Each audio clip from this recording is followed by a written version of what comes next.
Alhamdulillah, a'udzubillahi minasyaitonir rajim. Tilka ayatullahi natluha 'alaika bil haqq wa innaka laminal mursalin. Shadaqallahul azim. Terima kasih saudara pengacara majlis yang saya hormati Dr. Muasyikin, yang saya muliakan Dr. Aziman, tuan-tuan dan puan-puan, mudah-mudahan dirahmati, diberkati oleh Allah Subhanahu wa taala. Baik, kita bertajuk tentang ummah Rabbani. Jangan tanya pula, Ustaz, ummah Hijaz tak ada? Saya tanya pula, ummah Hijaz lah, ummah Saujana lah, apalah. Rabbani tu kebetulan kumpulan nasyid, tuan-tuan. Oi. Jangan tuan-tuan faham, ummah Rabbani, kena masuk nasyid ke? Tidak. Kebetulan namanya Rabbani. Yang terdidik, yang terpimpin, yang diasuh, yang diajar. Itu namanya Rabbani. Macam kita lah sebut tarbiyah. Dididik, diasuh, dilatih. Tarbiyah tu. Sebab tu orang yang mentarbiyah, orang yang melatih, orang yang mendidik dipanggil murabbi. Bahasa Arab ni dia satu perkataan tapi dia boleh jadi beratus-ratus perkataan yang mendatang selepas itu. Macam Nabi kita lah, Ahmada tu. Daripada ni jadi macam-macam tuan-tuan, jadi Muhammad, jadi Tahmid. Macam-macam perkataannya yang timbul. Begitulah dengan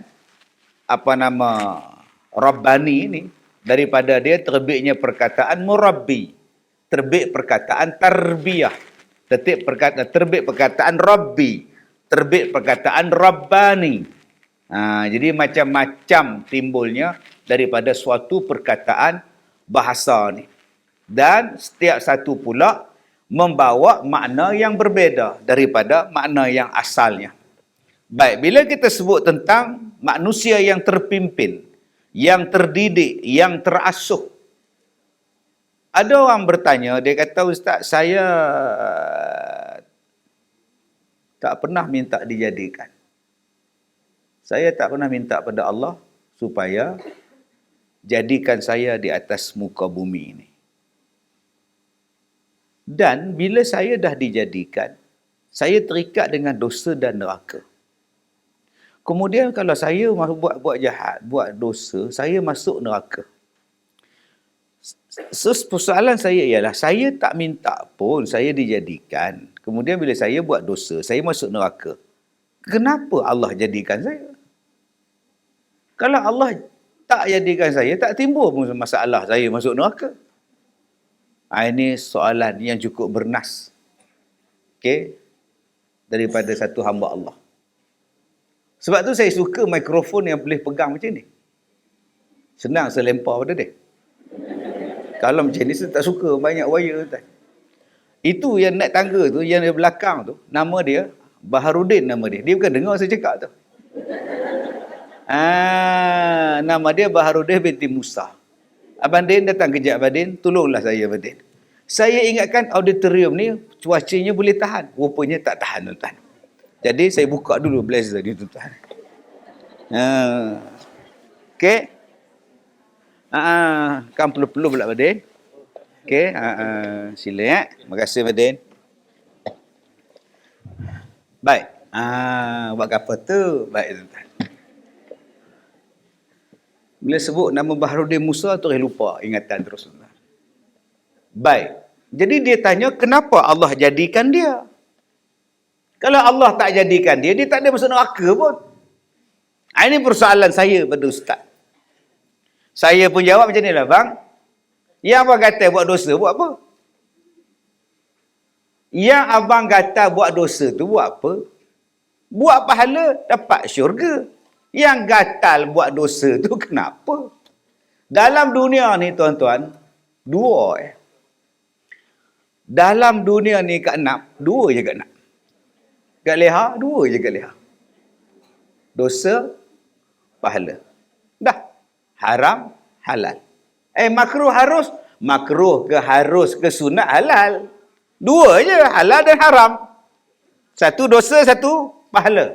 Dua ya. So apa nak buatnya? Hidup, mati. Dah. Tak ada masalah apa. Susah, senang. Tinggi, rendah. Jangan ambil yang negatif. Ambil yang positif. Dah. Selesai masalah. Dan yang kedua, diajar pula kepada kita bagaimana nak jadi positif. Bagaimana nak ambil yang elok. Bagaimana yang nak ambil yang haram. Ke nak ambil yang halal ke. Diajar pula. Supaya kita tak buat benda yang haram itu. Diajar oleh siapa? Ditarbiah oleh siapa? Oleh Nabi kita, Nabi Muhammad sallallahu alaihi wasallam. Daripada mana? Al-Quranul Karim. Daripada apa yang ditinggalkan? Hadis Nabi. Kemudian ulama syarahkan pula, ulama terangkan pula. So, senangnya hidup awak. Yang haram awak tinggalkan. Awak ambil yang halal saja.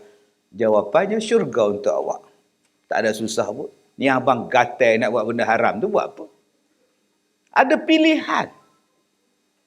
Saya baru ni terlibat dengan satu program tentang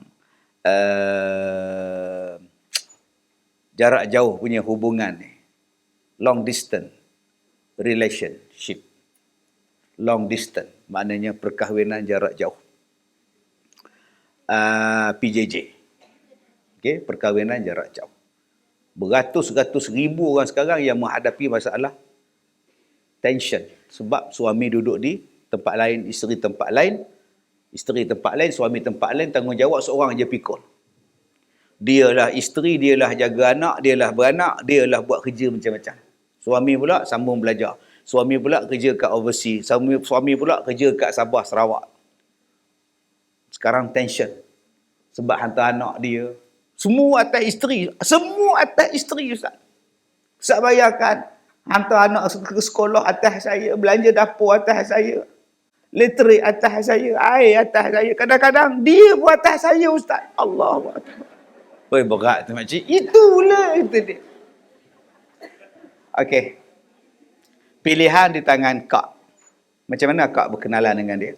Kita orang berkenalan kat airport. Masa tu saya nak pergi ke Sabah. Dia pun nak balik Sabah. So, itu yang kita kenal tu.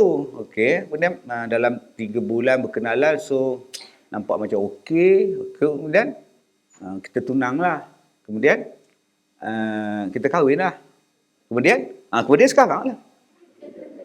Tak, masa Kak bercinta dengan dia, Kak fikir tak? Dia takkan dapat tukar ke Sabah. Dia takkan dapat tukar ke Semenanjung. Kak fikir tak? Akak fikir tak? Dan akak pun takkan dapat tukar ke Sabah. Sebab tak ada jabatan akak di Sabah. Dan dia pula tak ada jabatan di Semenanjung. Dia jabatan Yayasan Sabah, Kak pula Yayasan Selangor. Mana ada Yayasan Sabah cabangan sini? Jadi sekarang ni bila akak dah kahwin, akak mengadu kat saya satu masalah. Dia tak balik, dia jarang balik. Sebulan sekali pun susah lah. Apa semua Ustaz, semua atas saya belaka Ustaz. Yang akak gatal menikah dengan dia buat apa? Tak ada orang di Selangor. Punya ramai orang yang akak pilih. Itulah yang akak hadap. Bukan saya nak kata haram pula PJJ ni. Tapi itu yang kita minta. Apa masalahnya kalau akak kahwin orang Selangor?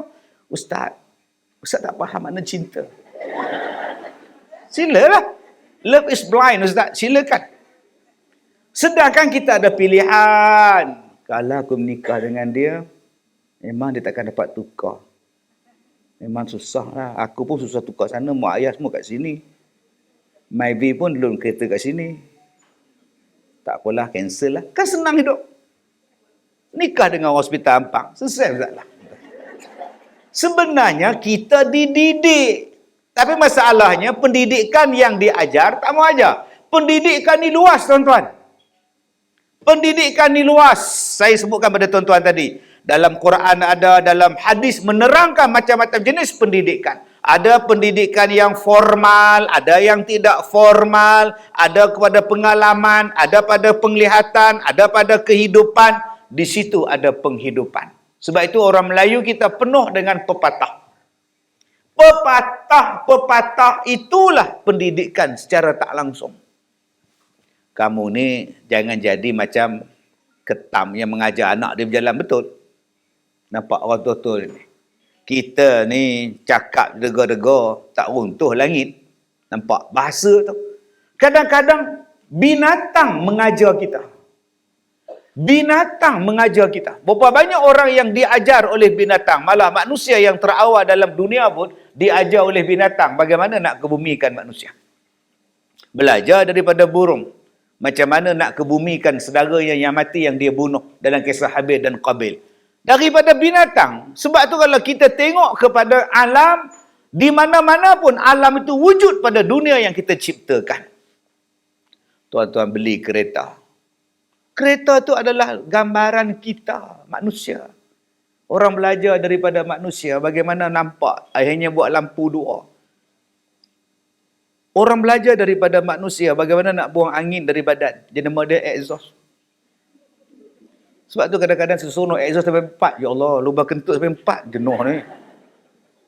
Orang belajar tentang lubang hidung. Sebab tu di setiap kereta ada lubang angin dia. Yang nak sedut udara daripada luar. Ada tuan-tuan. Sistem jantung di dalam enjin kereta. Sistem filter.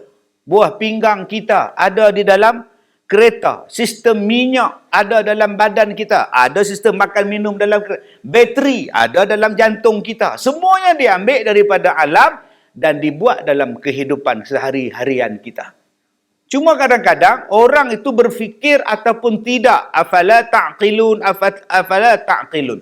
Apa-apa sahaja pun tuan-tuan, Allah dah tarbiyah. Cuma kita tak nampak pentarbiahan daripada Allah tu.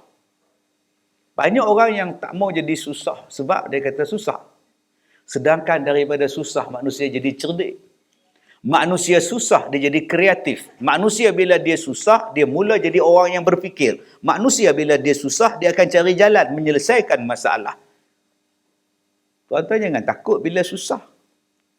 Cari jalan. Macam mana nak keluar daripada kesusahan. Semua orang takut susah. Tak nak. Bila awak nak jadi cerdik?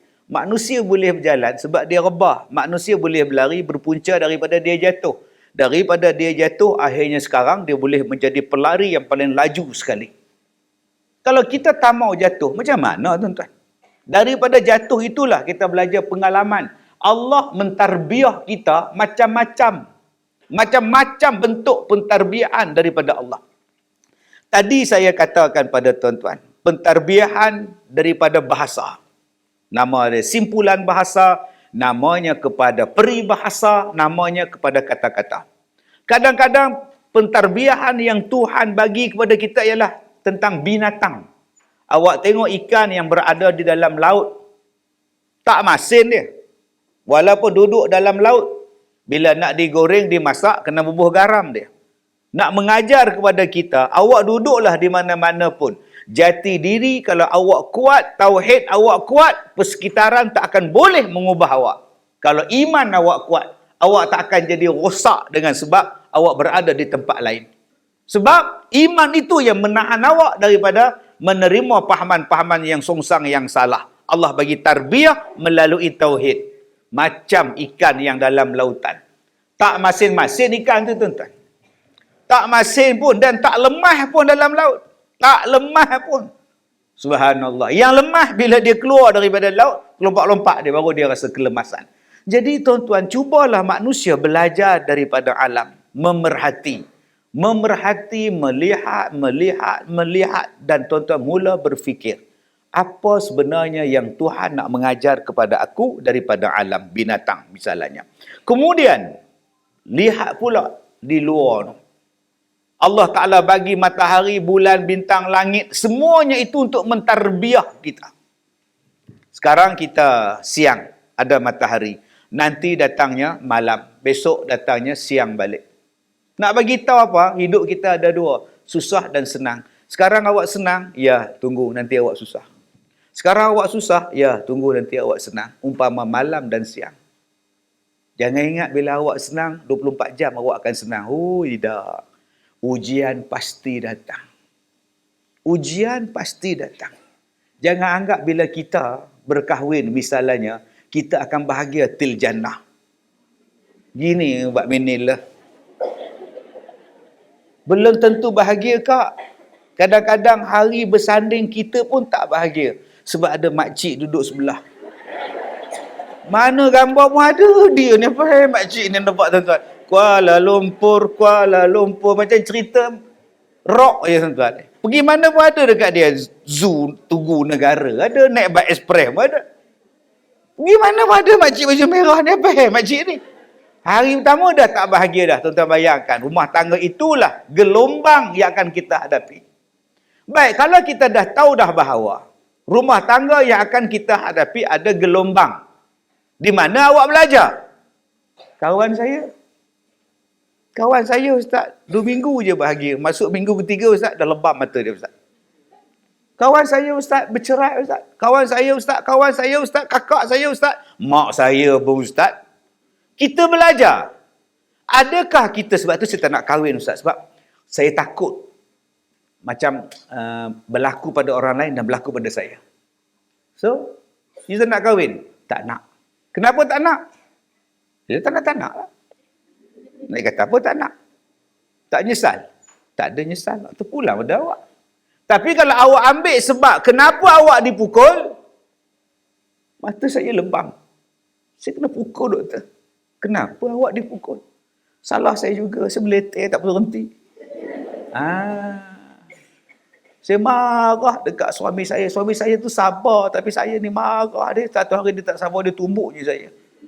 Nampak? Belajarlah daripada sejarah. Kenapa awak ceraikan dia, Leman? Saya bersilap lah bang. Saya waktu tak boleh kontrol marah sangat. Saya nak marah dia. Saya bagi 3 terus. Sekarang, aku dah pergi mahkamah. Hakim cakap, jalan 3. So, sekarang, yelah aku nak rujuk balik dengan dia. Tapi tak boleh dah. Aku tengah cari orang buta sekarang ni. Kalau kau cari orang buta pun, benda tu tak buta, Din. Mata dia yang buta. Yang lain tak buta. Itu masalah ni, macam mana nak buat. Aku nak cari mata dia pun buta, itu pun buta sekali juga. Sekarang dah pening kepala dah. Yang kau gatal talak 3 dia buat apa? Yang kau gatal ceraikan dia buat apa? Sabar. Sebab tu Allah Ta'ala mendidik kita ni macam-macam. Jangan takut. Hidup. Dan cari jalan macam mana nak jadi hidup dengan bahagia. Diberinya kepada kita tuan-tuan satu bentuk pengajaran yang lain. Datangnya daripada apa? Datangnya daripada alam yang saya katakan tadi. Cuba tengok langit. Langit itu tegak khalaqas samawat bighairi imad. Dijadikan langit-langit itu bighairi imad, tidak ada tiang. Kita tak ada tiang tengah-tengah ni. Kiri kanan ada tiang. Cuba kiri kanan tak ada tiang. Boleh buat auditorium ni. Taubat lahum tak boleh. Tapi Allah jadikan langit sebatang tiang pun tak ada. Bayangkan langit bertiang. Macam. Bayangkan kalau langit ada tiang, duk tahan langit. Diminta kepada semua penumpang berada di tempat duduk masing-masing dan sila pakai tali keledar. Sebab kita akan mengelak tiang-tiang langit. Oh, jenuh pramugari tentang begini. Sekarang ni kau jalanlah naik di udara, tak ada tiang. Cuba tengok, tiang tidak ada tapi langit tegak dengan satu kalimah Allah. Rafa'a samkaha fasawwaha. Allah kata, "Hei langit, tetaplah engkau, jangan runtuh. Sampai kiamat dia tak akan runtuh." Dengan sekali ya kalimah Allah, tetaplah engkau. Sampai kiamat dia tak akan runtuh. Berbeza dengan manusia, ada 1000 pengajaran, ada 1000 hukum yang terdapat dalam Quran. Tapi seorang pun tak nak ikut. Berapa ramai yang nak ikut Quran. Padahal ini haram, ini haram, ini haram. Jangan buat. Manusia tetap nak buat.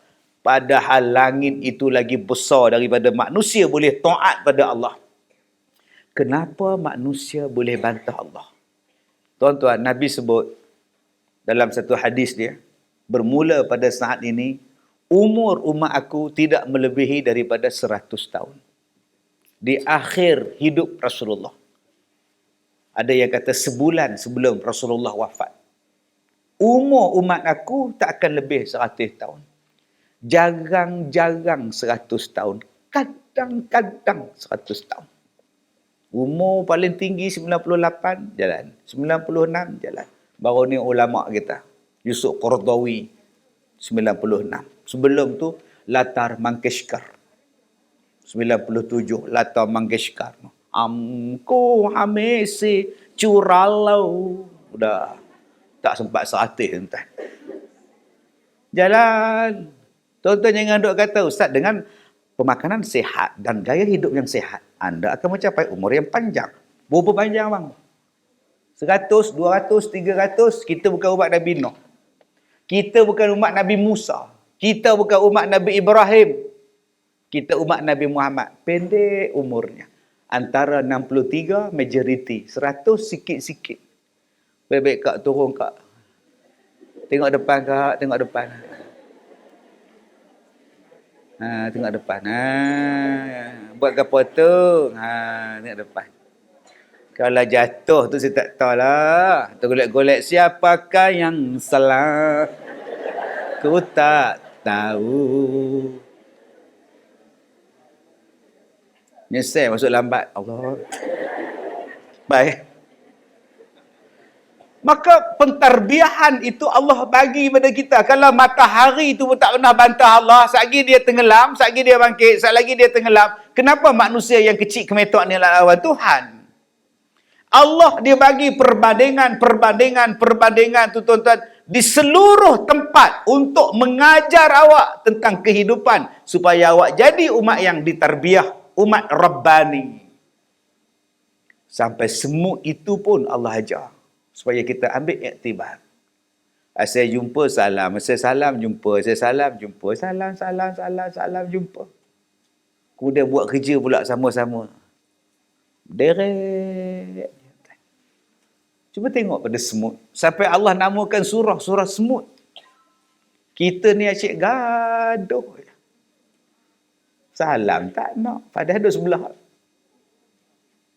sebelah. Sebelah tu kosong. Elok dah. Pot kita duduk tu cantik dah. Datang dia pula duduk. Datang juga biar awak. Selalu ceramah ustaz tak datang, Ustaz Kazim dia datang pula. Biar awak betul. Biar awak dia panggil orang sebelah. Awak tak belajar kat semut.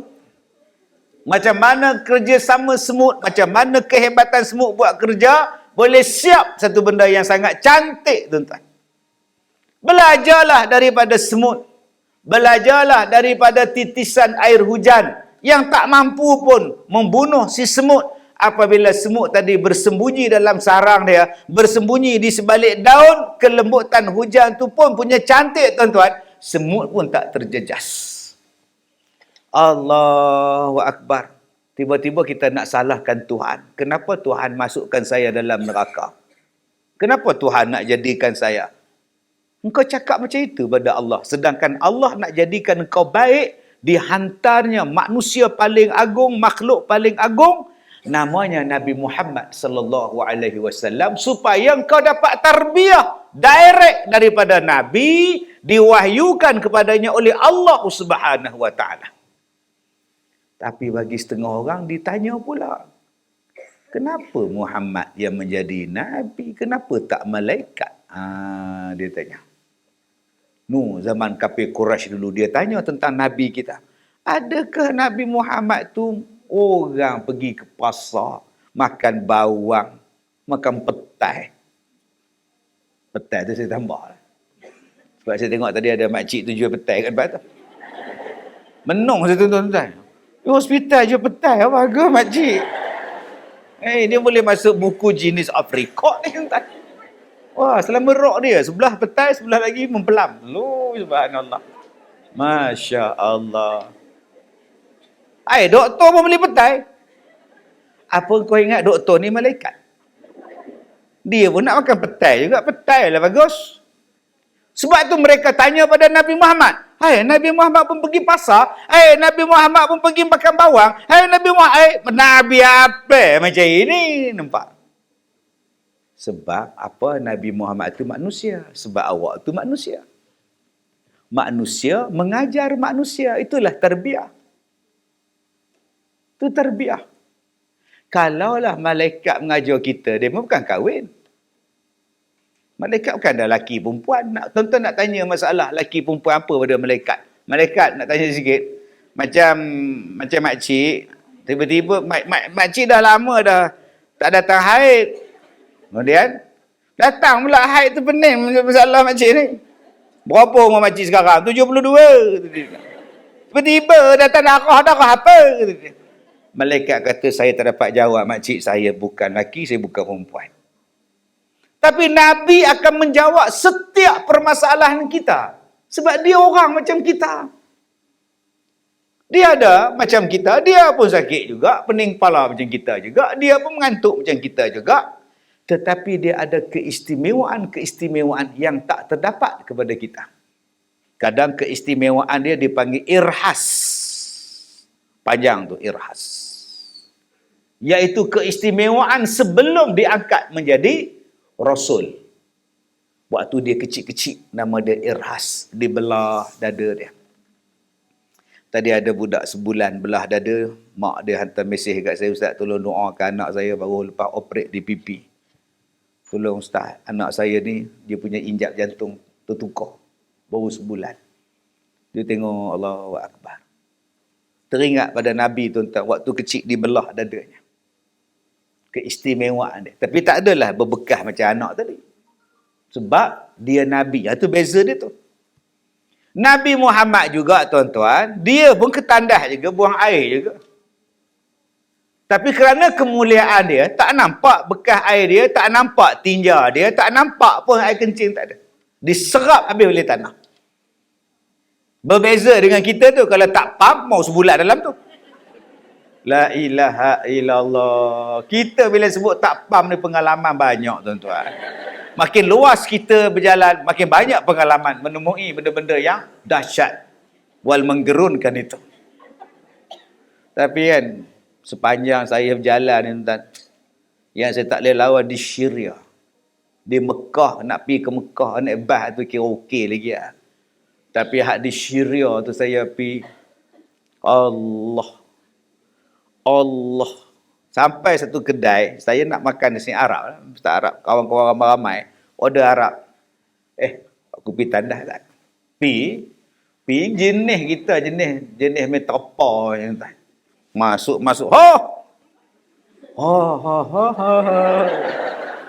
Lah, so-besar mangkuk tandas. Ni jin ke orang ni. So-besar mangkuk tu. Lalak dengan cerita. Saya pun pergi duduk menung dekat dia. Dia orang pula hampa nak nasi pakai plastik kan. Hampa atas lantai duduk sila, ramai duduk nyunyang. Nasi pun sampai. Main tok Arab tuang bung. Syekh. Apa? Anak kenyang. Pak saya tengok bila letak nasi tu lalat. Saya kata Ahmad tadi main ni. Oh, pengalaman kita, tuan-tuan. Nabi bukan macam tu. Tuan-tuan cuba berdiri tengah jalan tu. Tengah pandang tu, bayang tak? Rasulullah tak ada bayang. Bayangkan, tak ada bayang. Kenapa tak ada bayang Rasulullah Ustaz? Supaya orang tak pijak bayang dia. Mulianya Nabi sampai tahap macam itu. Kita hari ni hebat, cuba diri tengah malam. Orang pijak bayang kita. Nabi kemuliaan dia sampai macam tu. Wa rafa'na laka dzikrak. Mulianya sampai tahap macam itu tuan-tuan. Jadi memanglah Nabi macam kita. Tapi hakikatnya kemuliaannya tak sama. Manusia macam kita. Rasulullah tidak, tapi jaga. Kita, tuan-tuan. Cantik punya. Awal datang. Kedua masuk auditorium lah. Aku bab-bab ceramah ni aku tak boleh, aku kena datang awal. Apa nak tidur? Inilah peluang aku nak tidur. Sebab tu ada orang yang paling khusyuk dia tidur waktu khutbah. Khutbah Jumaat tu. Memang lain. Waktu lain tak boleh tidur. Khutbah tu boleh. Itu yang datang masjid pukul 1, pukul 12.30 datang dah. Cuma saya pesan, kalau tuan-tuan rasa mengantuk waktu dengar ceramah, khutbah dan sebagainya, Nabi pesan, ubah tempat duduk. Mengantuk sekarang, main depan. Kalau akak-akak mengantuk belakang, main duduk sebelah saya. InsyaAllah tak mengantuk dah. Bawa kursi pada sebelah. Kita buat forum perdana. Tuan-tuan yang saya hormati, Rasulullah itu pentarbiyah yang paling hebat sekali. Sebab tu kita menjadi baldatun tayyibatun wa rabbun ghafur. Masalahnya sekarang, kita tak rasa kehebatan Islam, tak rasa kehebatan Rasulullah, tak rasa kenikmatan bernabikan Muhammad. Sebab apa? Sebab kita ikut sikit-sikit. Sebab kita ikut sikit-sikit. Nah, itu masalah dia. Kalau kita ikut banyak-banyak, kalau kita ikut betul-betul Nabi, tuan-tuan, subhanallah, kita rasa sonok, tuan-tuan. Akak-akak di rumah tu menggunakan sepenuhnya kemudahan yang akak dapat. Nikmatlah hidup. Tu nama dia kenikmatan dalam hidup. Ada katil, beli dekat kedai perabot. Tilam pula tu dia, 4 kaki dia tinggi. Katil hebat, urut ada, kursi panas, urut katil, urut panas, sejuk semua ada. Tapi tidur di lantai. Macam mana mak tidur atas katil tu mahal tu mak? Mak tidur atas lantai. Tak guna katil, sayang. Macam mana Kak Leha guna iPhone 15, 14, okey. Kak Leha adalah beli tapi tak pakai, simpan je lah kotak tu. Kenapa? Sayang, suami bagi. Tu Kak Leha pakai apa? Nokia bodoh tu. Okey lah. Dah 20 tahun Kak Leha pakai tu. Empuk pun tak pecah-pecah. Jadi tak dapatlah nak buat benda-benda semua yang kita sekarang ni. Tak apalah. Nampak? Bila nak guna nikmatnya? Akak datang kerja naik apa? Jalan kaki. Kenapa tak pakai motor Y3 suku? Kan laju. Tak naklah nanti gila Y3 suku. Kenapa balik kampung tak naik kereta? Kan kereta awak bagus. Pergilah. Tak payah. Saya lebih gemar berjalan kaki. Akhirnya kita tak merasai nikmat hidup. Kak Leha buat apa? Jirang air. Kenapa? Nak baca kopi lah. Kan ada cowai. Pakailah cowai. Kenapa nak jerang-jerang pula? Ya Allah. Lambat Kak Leha. Oi. Gunakan nikmat tu barulah kita rasa lazatnya hidup. Masalah kita sekarang ni ada rahmat, ada nikmat. Namanya Nabi Muhammad. Tak pakai. Bila nak rasa hidup? Bahagianya hidup kita ni. Buat pinjaman tak ikut hak Nabi ajar. Pilih pasangan tak ikut yang Nabi ajar. Berumah tangga tak macam Nabi ajar. Bernegara tak macam Nabi ajar. Berpolitik tak macam Nabi ajar. Bermuamalah tak macam Nabi ajar. Cara hidup tak macam Nabi ajar. Bila nak rasa nikmat dalam hidup? Bila nak rasa nikmat, tuan-tuan? Sebab tu kita rasa nikmat cuma sebentar, kemudian masalah. Saya sekarang Ustaz, saya cakap terang, saya free. Saya tak ada isteri, saya tak ada tanggungjawab, saya tak ada apa. Saya free hidup. So saya bebas. Kalau ada isteri, masalah banyak Ustaz. Sebab tu benda yang membebankan ialah isteri. So, saya tak nak beristeri. Atau kalau saya teringin, saya pergi ke Siam. So what? So what? Dia tanya saya, tuan-tuan. Kau suka kau lah, nak pergi-pergi lah. Bukan duit aku, bukan menyakit aku. Lepas tu, dia main datang jumpa saya, tuan-tuan. Ustaz, apa benda jatuh saja ni, tuan-tuan? Pasang yang ni jatuh nombor 2. Pasang nombor 2 jatuh nombor 3. Astaghfirullahalazim. Dah ya. Oi. Pasang 1 jatuh 2, pasang 2 jatuh 3. Kalau kahwin tak apa juga. Masalah 1 ambil 2 nombor 3. Ni masalah mic lain tuan-tuan ni.